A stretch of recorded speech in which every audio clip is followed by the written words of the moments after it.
Passado algum tempo, Caim trouxe do fruto da terra uma oferta ao Senhor. Abel, por sua vez, trouxe as partes gordas das primeiras crias do seu rebanho.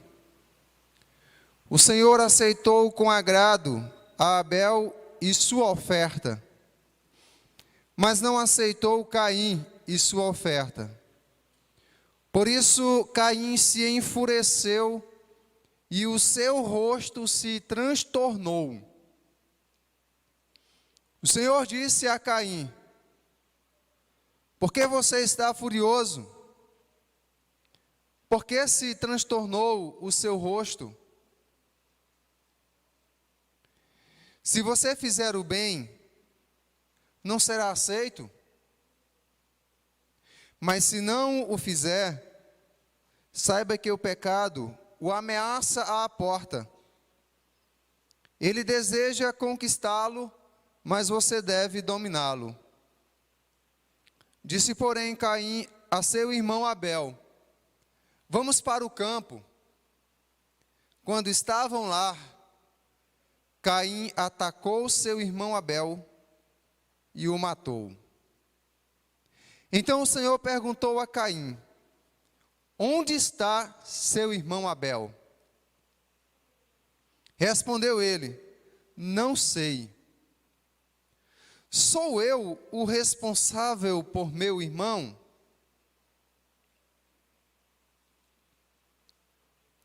Disse o Senhor: o que foi que você fez? Escute, da terra o sangue de seu irmão está clamando. Agora, amaldiçoado é você pela terra, porque abriu a boca para receber da sua mão o sangue do seu irmão. Quando você cultivar a terra, esta não lhe dará mais da sua força. Você será um fugitivo errante pelo mundo. Disse Caim ao Senhor: meu castigo é maior do que posso suportar. Hoje me expulsas desta terra, e terei que me esconder da tua face. Serei um fugitivo errante pelo mundo, e qualquer que me encontrar, me matará. Mas o Senhor lhe respondeu: não será assim. Se alguém matar Caim, sofrerá 7 vezes a vingança. E o Senhor colocou em Caim um sinal, para que ninguém viesse a encontrá-lo, para que ninguém que viesse a encontrá-lo o matasse. Então Caim afastou-se da presença do Senhor e foi viver na terra de Nod, a leste do Éden. Eu queria que projetassem para nós o verso 7, tá bom? O verso 7.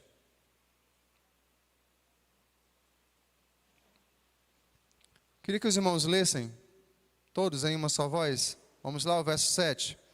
Se você...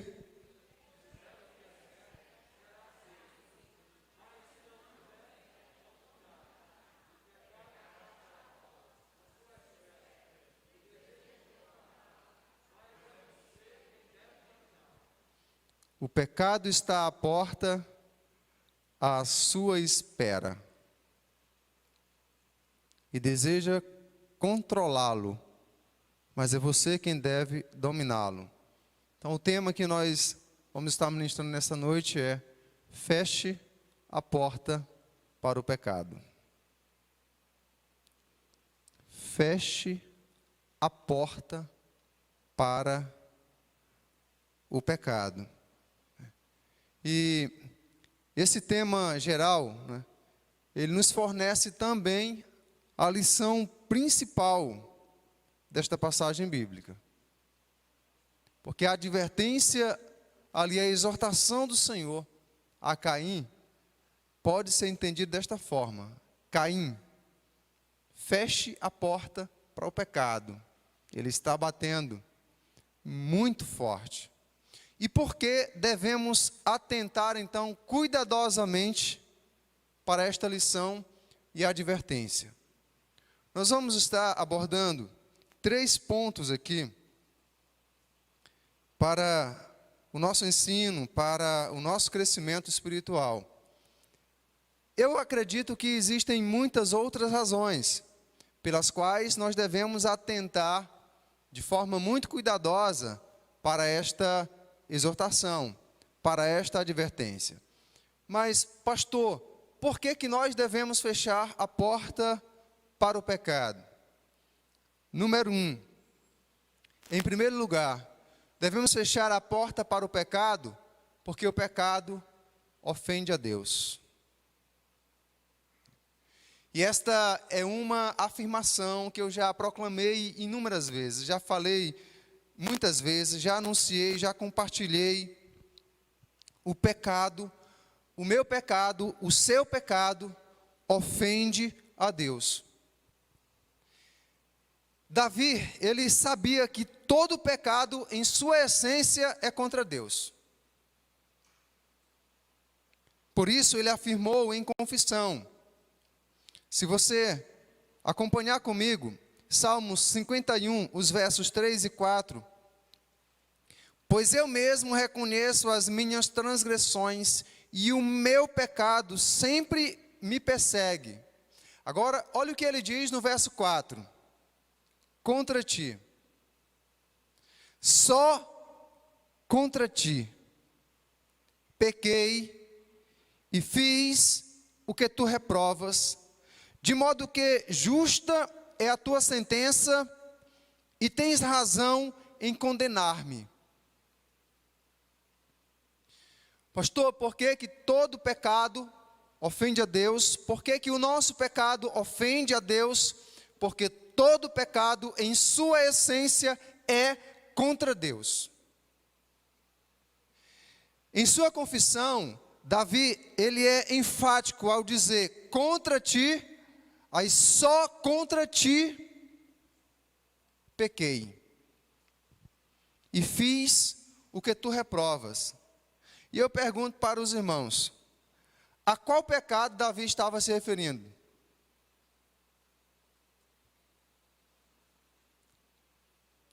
Eu sei que os irmãos sabem, talvez estejam com medo ou com algum receio. A qual pecado Davi, especificamente, ele estava se referindo?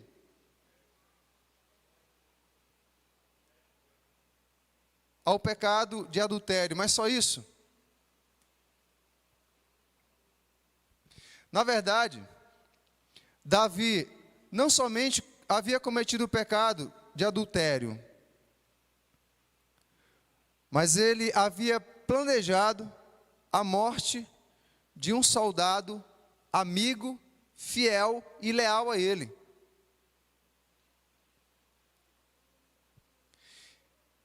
Então, olha só, ele havia cometido adultério, havia possuído a mulher do seu próximo e havia planejado, idealizado a morte de um soldado fiel e leal a ele. Lógico, ele cometeu pecado contra essas pessoas e contra a família dessas pessoas. Mas na essência, todo pecado é contra Deus. É por isso que ele afirma, pequei contra ti e só contra ti fiz o que tu reprovas. É por isso que, quando pedimos perdão a uma pessoa, não devemos nos limitar somente a isto. Quem pede perdão a uma pessoa, tem que pedir perdão também contra Deus, pois todo pecado, em sua essência, é contra o Senhor. Feche a porta para o pecado, pois o pecado, o seu pecado, o meu pecado, ofende a Deus. O profeta Isaías também teve esta compreensão quando recebeu a revelação e viu o Senhor assentado em seu trono. Eis o que ele diz no seu livro, capítulo 6, verso 1, ele começa dizendo o seguinte: no ano em que o rei Uzias morreu, eu vi o Senhor assentado num trono alto e exaltado, e a aba de sua veste enchia o templo. Após fazer essa declaração, após ter tido esta visão, no verso 5, ele diz: então gritei, ai de mim, estou perdido. Esse foi o seu grito. Ai de mim, estou perdido. Hoje em dia, nós temos uma outra expressão que a gente utiliza, não é? Eu não vou dizer aqui porque ela não é tão conveniente. Mas hoje, especialmente os nordestinos, eles têm uma outra expressão. Mas aqui, Isaías disse, ele gritou na verdade: ai de mim, estou perdido.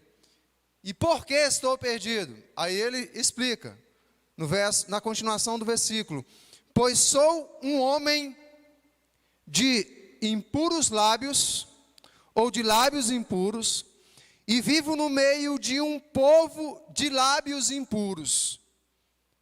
E os meus olhos viram o Rei, o Senhor dos exércitos, aquele que é 3 vezes santo, como ele havia descrito no verso 3, santo, santo, santo é o Senhor dos exércitos.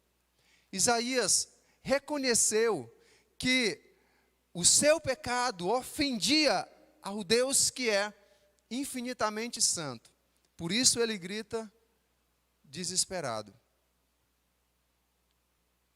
O seu pecado passa também a incomodá-lo. Ele contempla, vê a santidade de Deus e percebe a gravidade dos seus pecados. Deus é santo, santo, santo. E com os meus lábios, as coisas impuras que os meus lábios têm falado, eu tenho ofendido a esse Deus santo. Por viver no meio de um povo de impuros lábios, estar ouvindo as suas piadas indecentes, participando de suas chacotas e zombarias, desta forma eu tenho ofendido a Deus. Estou perdido por causa disso, disse o profeta. Meus amados irmãos, o nosso pecado é algo tão desprezível,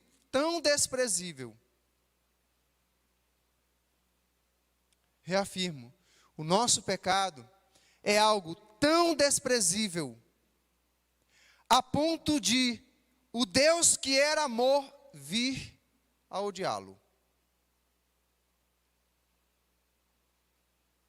Deus que em sua essência é amor, por ser o pecado algo tão desprezível, Ele o odeia. Ele o odeia.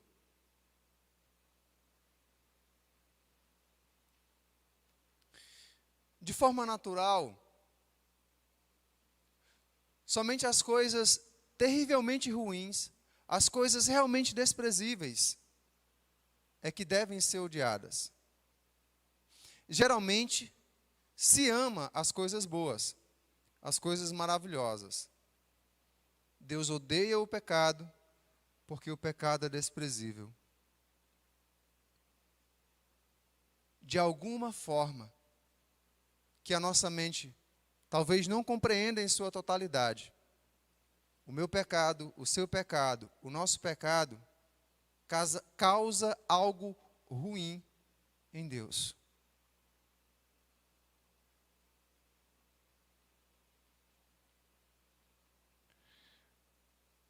não dá para a gente descrever qual é o sentimento. Mas, por exemplo, é uma imagem que vem à minha mente, talvez não seja a mais adequada para ilustrar. Mas eu me lembro, quando morava lá no interior, na fazenda em que meu pai era vaqueiro, quando morria uma vaca ou um boi, e ele morria nas proximidades ali da casa, da fazenda ou do curral, pegava-se uma corda e amarrava em um dos pés do animal morto e colocava então ali na sela, amarrava na sela de um animal vivo, de um cavalo, por exemplo, ou de um burro, de uma mula, e conduzindo o animal vivo, saía arrastando aquele animal morto para o mais distante possível da casa. E ele era deixado lá então, e em poucos dias ali, entrava no estado de putrefação, ficava completamente podre. Só que às vezes, aquele animal morto era colocado às margens de uma estrada. Não sei se você já teve essa experiência, de ter que passar por uma estrada aonde foi colocado um animal morto nessa situação. Pessoas que são mais sensíveis não conseguem passar sem vomitar, por causa do fedor, do odor agressivo. Para poder conseguir passar, é preciso tapar bem o nariz e evitar a respiração pela boca. E aí se consegue passar. E aí você tem que andar o mais distante possível, porque se o vento estiver lhe acompanhando, estiver na sua direção, quando você destapar o nariz lá, vai ser como que você estivesse quase em cima do animal. Pois é, de alguma forma, o pecado parece ser algo assim, em relação ao Deus que é infinitamente sensível em sua santidade, glória e beleza. Nossos pecados, infelizmente, causam isto, ofendem a Deus. E por isso, meus amados irmãos, Tiago, irmão do Senhor Jesus, nos adverte dizendo como devemos agir ao termos pecado diante e contra o Senhor. Ouça comigo o que Tiago nos adverte. Capítulo 4, a partir do verso 4. Adúlteros, vocês não sabem que a amizade com o mundo é inimizade com Deus? Quem quer ser amigo do mundo, faz-se inimigo de Deus. Vocês acham que é sem razão que a Escritura diz que o Espírito que Ele fez habitar em nós tem fortes ciúmes? Verso 8. Aproximem-se de Deus e Ele se aproximará de vocês, pecadores. Limpem as mãos. E vocês que têm a mente dividida, purifiquem o coração. Entristeçam-se, lamentem e chorem. Troquem o riso por lamento e a alegria por tristeza.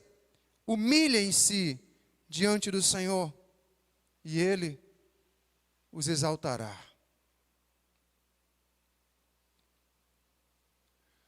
O homem e a mulher que comete pecado contra o Senhor, o homem e a mulher que peca contra o Senhor, a criança, o jovem, o adolescente que peca contra o Senhor, não é para estar se vangloriando, não é para sair contando isto como vantagem.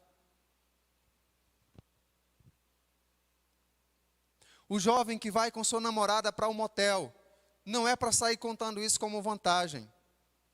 Aquele que fuma um baseado, não é para sair contando isso como vantagem. Aquele que contou uma mentira e aparentemente, teoricamente se deu bem, não é para sair contando isso como vantagem. Aquele que deu uma má resposta para alguém, não é para sair contando isso como vantagem. Pois isso é pecado, e o pecado ofende a Deus. Tiago nos exorta, dizendo que ao invés de nos vangloriarmos de tudo isso e sairmos contando como vantagem, devemos nos entristecer, devemos lamentar e chorar por causa disso.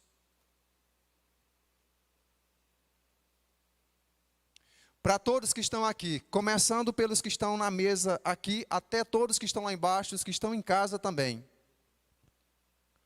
Qual foi a última vez que você chorou diante do Senhor por ter pecado contra Ele?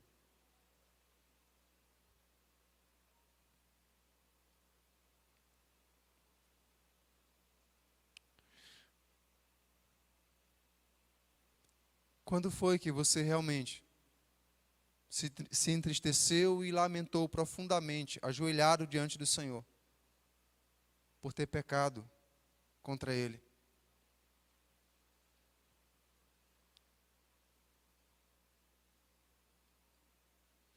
Pois todos nós que estamos aqui, pecamos contra Ele. Pecamos contra Ele. Cometemos pecado de um pensamento impuro, de uma palavra infeliz e maldita que foi dita. Pecamos contra Ele por omissão, por não termos feito o que Ele nos ordenou que fizéssemos, pecamos contra Ele, por termos desprezado e desperdiçado as oportunidades que Ele tem nos concedido. Pecamos contra Ele quando não o buscamos com sinceridade. Pecamos contra Ele quando rejeitamos a Sua palavra, quando negligenciamos a Sua palavra. Nós devemos chorar, lamentar e chorar. É preciso fechar a porta para o pecado. Mas por que devemos fechar? Só isso já era suficiente. Mas em segundo lugar, devemos fechar a porta para o pecado, porque o pecado é controlador.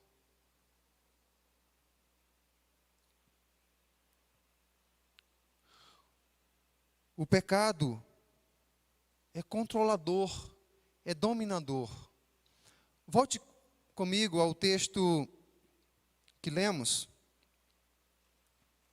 Em Gênesis 4:7, Deus advertiu de forma amorosa e profunda a Caim sobre esta faceta do pecado.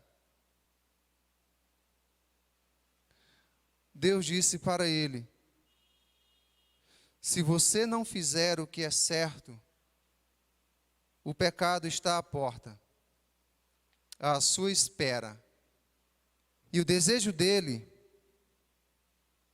será contra você. O que vem à minha mente quando eu olho para esse texto, quando eu o examino, quando eu o analiso, a imagem que se forma em minha mente seria a de uma pessoa que está dentro de sua casa, e sua casa está lá na selva, e ela então está dentro de casa, e na porta dela há uma fera, há um animal feroz, faminto, querendo entrar a toda força, a todo custo para dentro, a fim de controlá-lo, dominá-lo. E cabe a esta pessoa fechar a porta, usar todas as trancas possíveis. Pois o desejo daquela fera, daquele animal, será de devorá-lo. Mas o Senhor disse a Caim: é necessário que você o domine. Nós precisamos entender aqui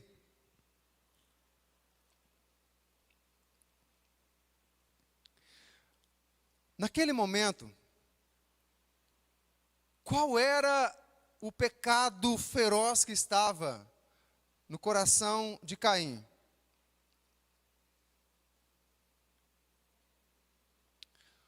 O pecado da inveja que gerou o ódio. Ele separou lá umas melancias, talvez uns feixes de trigo. Ele separou algo da sua lavoura e entregou a Deus. Mas ele não fez isso de todo o coração. O seu coração não foi sincero com o Senhor. O seu coração não foi zeloso com o Senhor. Ele não deu do seu melhor ao Senhor. E o resultado não poderia ser diferente.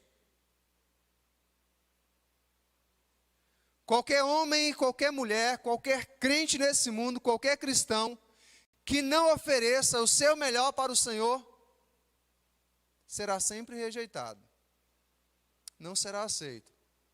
E Caim assim não foi aceito. O seu irmão Abel separa uma oferta de forma zelosa, com sinceridade, com amor pelo Senhor. Entrega a sua oferta. E esta oferta foi aceita. Caim então fica cheio de inveja, de ciúme. E essa inveja, temperada pelo ciúme, desencadeia um outro pecado: o ódio. O ódio. Os irmãos lembram que o apóstolo João fala lá na sua primeira carta que aquele que odeia é um assassino? Lembram desta citação? Aquele que odeia é um assassino. A Bíblia não diz que é como um assassino, a Bíblia diz que é um assassino. Caim odiou seu irmão. Odiou seu irmão. E como já li do texto, o assassinou. Cabia a ele dominar esse sentimento terrível em seu coração. Portanto, dominar o pecado é não ceder à sua vontade, é fechar a porta do nosso coração diante dele, é não permitir que ele nos escravize de novo, pois em Cristo e por Cristo somos libertos e verdadeiramente livres. Evangelho de João, capítulo 8, verso 34, Jesus respondeu: em verdade lhes digo que todo que comete pecado é escravo do pecado. Verso 35, o escravo não fica sempre na casa, o filho sim, fica para sempre. Verso 36, se pois o filho os libertar, verdadeiramente, vocês serão verdadeiramente livres. Coloque o verso 32 também. Vamos lá? E conhecerão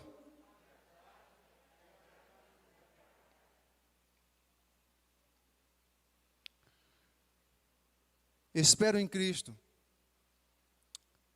que realmente você tenha recebido e esteja desfrutando desta graça, desta liberdade, sendo verdadeiramente livre.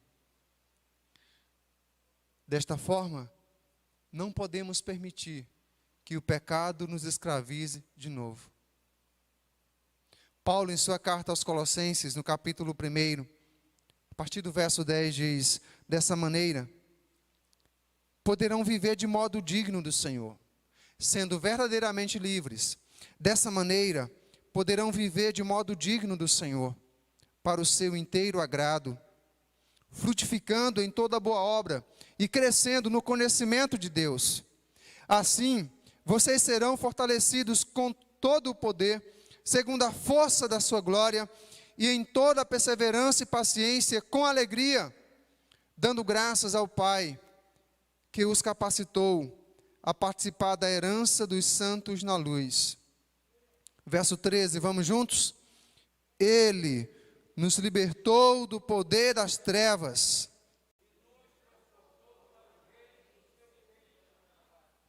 em quem temos a redenção, a remissão dos pecados. Ele nos libertou. Ele nos libertou do poder das trevas. Mas não apenas isto, Ele também nos tirou de lá e nos transportou para o reino do seu Filho, a quem Ele ama, em quem temos a redenção, a remissão de todos os nossos pecados. Mas precisamos também entender, meus amados irmãos, que o pecado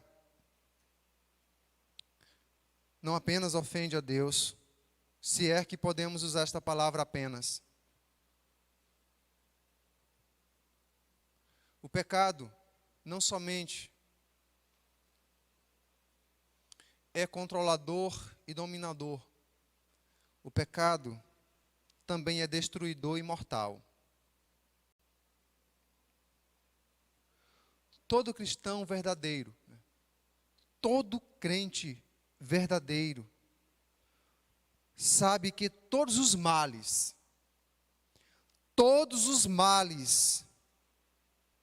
presentes nesse mundo, como pestes, enfermidades, brigas, guerras, roubos, sequestros, estupros, assassinatos e etc., são consequências do pecado que entrou neste mundo e corrompeu todo ser humano e o ser humano todo.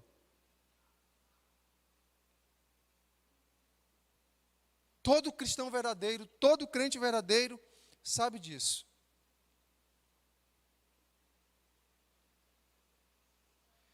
E para agravar ainda mais a situação, o pecado tem um representante comercial graduado, com doutorado e pós-doutorado em vender o pecado aos homens.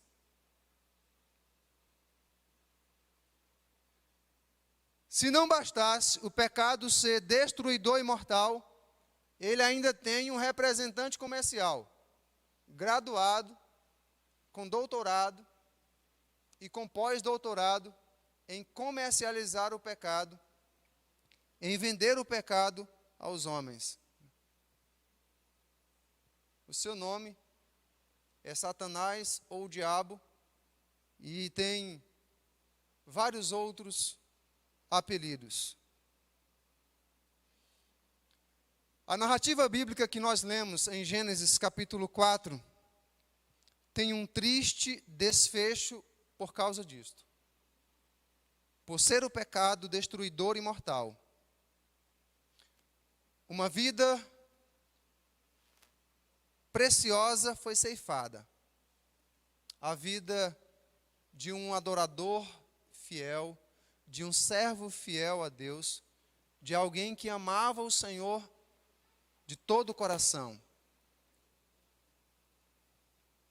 Uma vida foi ceifada. A outra foi amaldiçoada também por causa ou como consequência do pecado. e uma família completamente abalada. Você imagine, Adão e Eva tinham passado, já estavam enfrentando uma terrível situação. Foram expulsos do paraíso.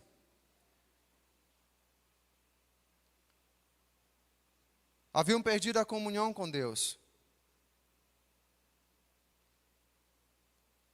E agora tem apenas 2 filhos.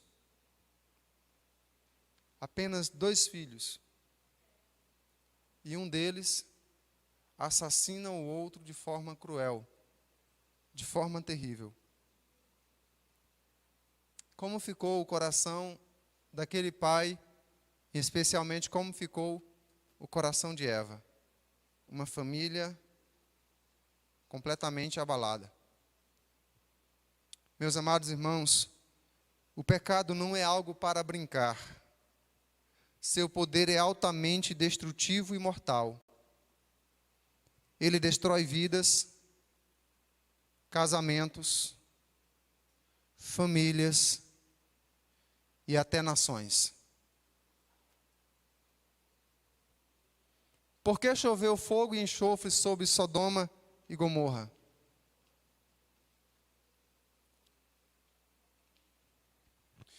Quantas famílias você e eu, nós não conhecemos, que estão destruídas por causa do pecado do vício?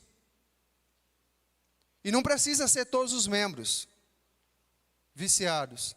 Às vezes basta um para que a família toda seja destruída. Quantas famílias abaladas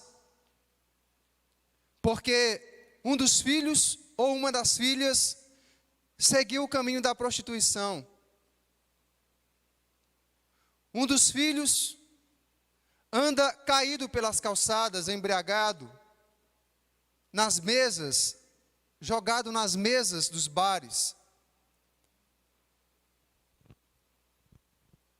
Quantas famílias nós não conhecemos completamente abaladas por causa do maldito pecado do adultério?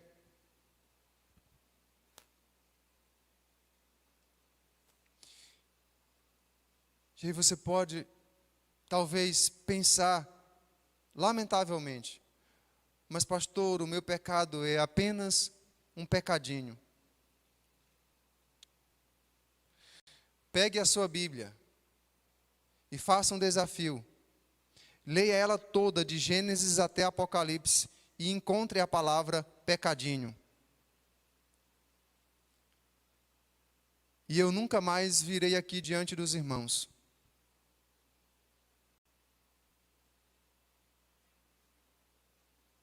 Nunca mais serei pastor. Não existe pecadinho. Existe pecado que ofende a Deus, que é dominador, escravizador, que é destruidor e mortal.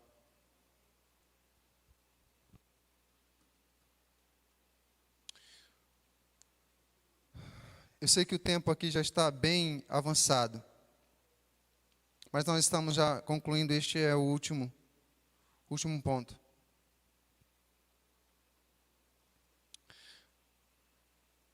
O pecado, meus irmãos, também causa a morte espiritual. E nós sabemos. Separação da comunhão e relacionamento com Deus. O profeta Isaías, no seu livro, capítulo 59, verso 2, diz: mas as iniquidades de vocês fazem separação entre vocês e o seu Deus, e os pecados que vocês cometem o levam a esconder o seu rosto de vocês, para não ouvir os seus pedidos. Porque as mãos de vocês estão manchadas de sangue, e os seus dedos de iniquidade, os lábios de vocês falam mentiras, e a sua língua profere maldade. O pecado também causa a morte eterna, conhecida nas Escrituras também como segunda morte, descrita lá em Apocalipse, capítulo 20, verso 14, e também 21:8. O texto nos diz: então a morte e o inferno foram lançados no lago de fogo. Esta é a segunda morte, o lago de fogo. 21:8. Quanto, porém, aos covardes, aos incrédulos, aos abomináveis, aos assassinos, aos imorais, aos feiticeiros, aos idólatras e a todos os mentirosos, a parte que lhes cabe será no lago que está queimando, com fogo e enxofre, a saber, a segunda morte. Separação eterna e definitiva de Deus no lago que arde com fogo e enxofre por toda a eternidade, para toda a eternidade, para todos sempre, sem nenhuma esperança de redenção, sem nenhuma esperança de resgate, sem nenhuma esperança de libertação.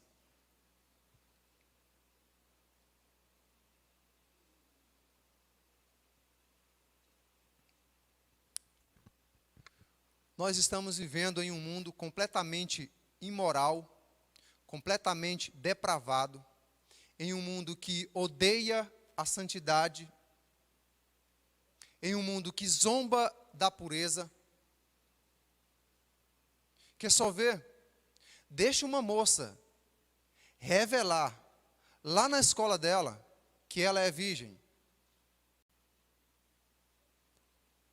que ela nunca teve relação sexual com nenhum homem que está se guardando para o casamento. Durante o restante do ano todo, ela vai ser zombada. E os filhos do Satanás irão fazer de tudo para que ela caia no pecado e tenha relação com eles. Se um rapaz chegar a falar isso,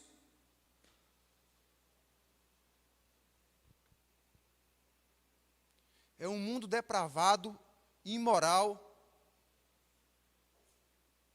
em que as coisas que realmente são belas não é para ele. E infelizmente, há muitas pessoas que não estão sensíveis ao Evangelho do Senhor e que vê essas coisas, ouvem essas coisas e não se posicionam, acham isso normal e natural. Hoje são muitos que professam a fé cristã, que se dizem cristãos, que se dizem crentes e acham normal beber. Acham normal ouvir todo e qualquer tipo de música.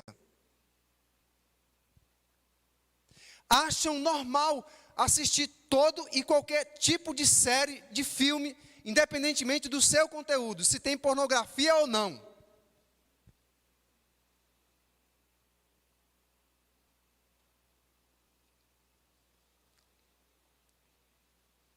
A parte que lhes cabe será no lago que está queimando, com fogo e enxofre, a saber, a segunda morte.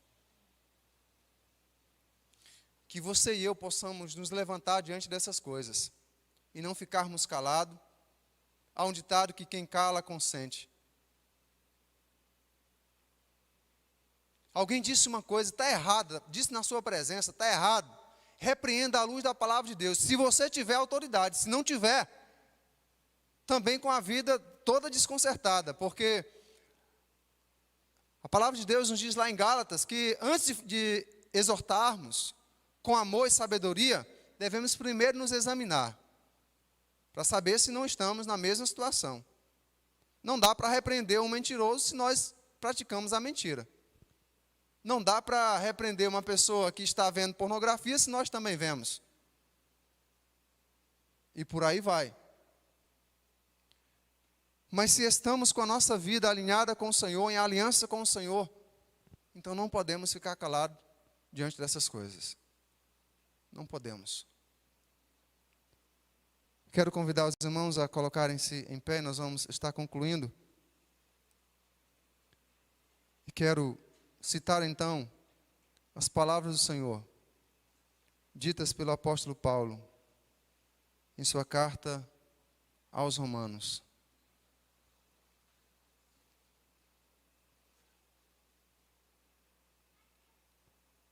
Eis o que o Senhor nos diz através do seu servo. Porque quando vocês eram escravos do pecado, estavam livres em relação à justiça. Naquele tempo, que fruto vocês escolheram? Somente as coisas de que agora vocês se envergonham. Porque o fim delas é morte. Agora, porém, libertados do pecado, transformados em servos de Deus, o fruto que vocês escolhem é para santificação. E o fim, neste caso, é a vida eterna.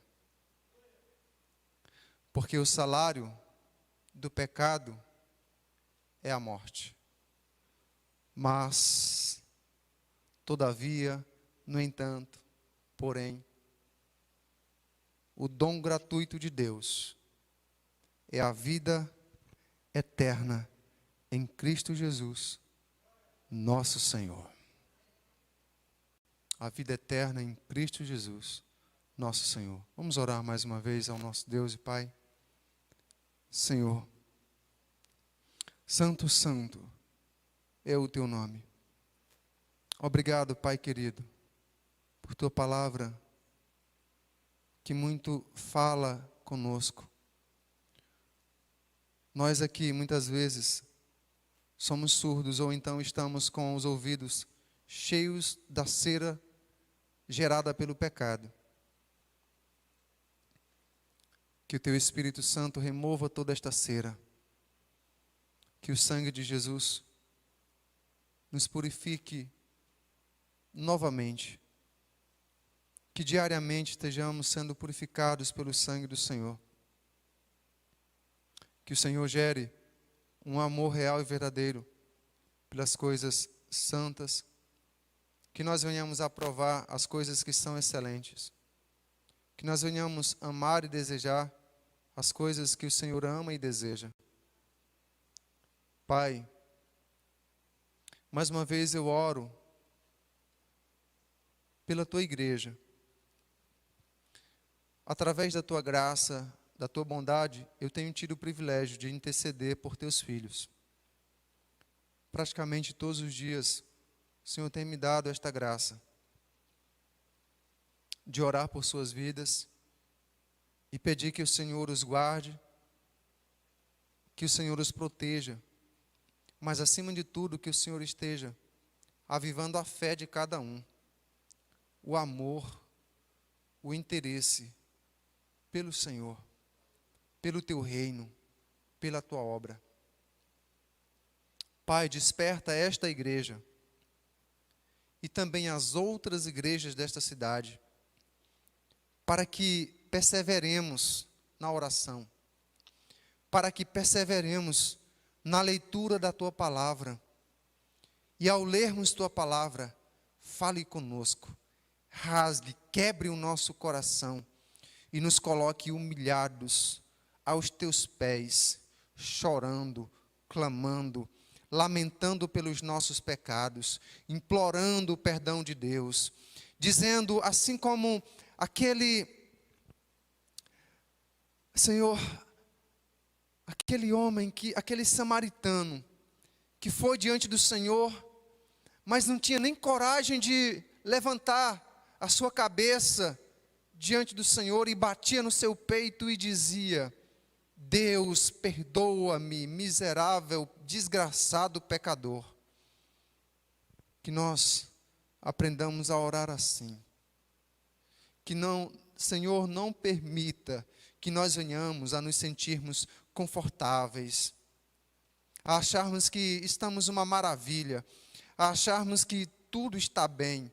Não permita, Senhor, mas que o Teu Espírito esteja nos incomodando e nos mostrando todas as áreas de nossas vidas que nós precisamos consertar, que nós precisamos ajustar, que nós precisamos alinhar, a fim de que possamos ter o mínimo de dignidade e dizermos que somos Teus filhos,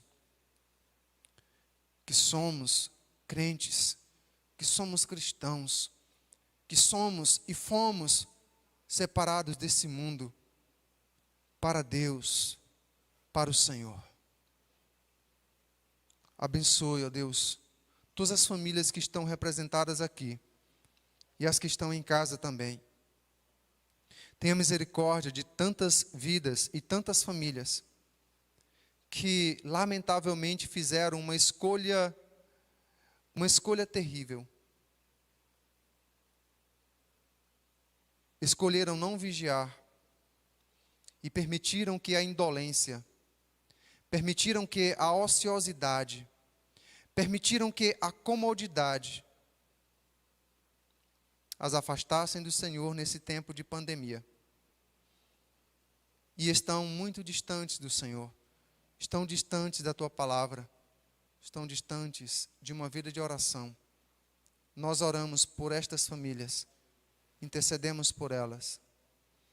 E se podemos fazer algo além das orações, nesse tempo que estamos vivendo, eu peço que o Senhor nos capacite, que nos dê a direção, a sabedoria e a estratégia para assim agirmos.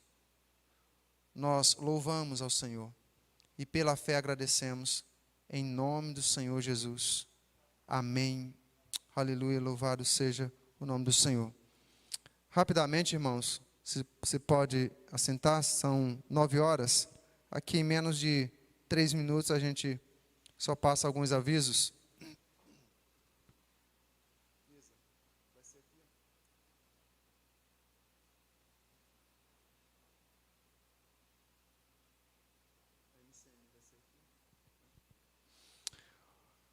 Todas as nossas irmãs da MCM que estão em condições de participar, né, de uma reunião presencial, então todas vocês estão sendo convidadas pela irmã Isalete e irmã Edilene, que são líderes da MCM da nossa igreja, Mulher Cristã em Missão, para uma reunião de oração, né? Essa reunião será de oração, não vai ser uma reunião para tratar de negócios, de assuntos administrativos, não.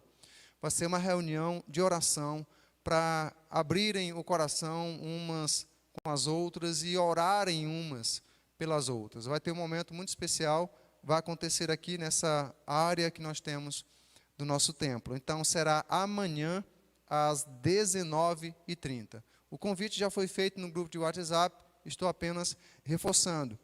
E por falar em reforço, novamente nós enfatizamos aqui e desafiamos a todos os casais presentes, os casais que estão também nos vendo pela transmissão, a separarem na agenda de vocês o dia 2 de outubro. Será o primeiro encontro de casais, né, do Ministério Casados e Felizes da Igreja, primeiro encontro presencial pós-pandemia. Então, todos que podem estar presentes estão convidados para participarem conosco. É isso.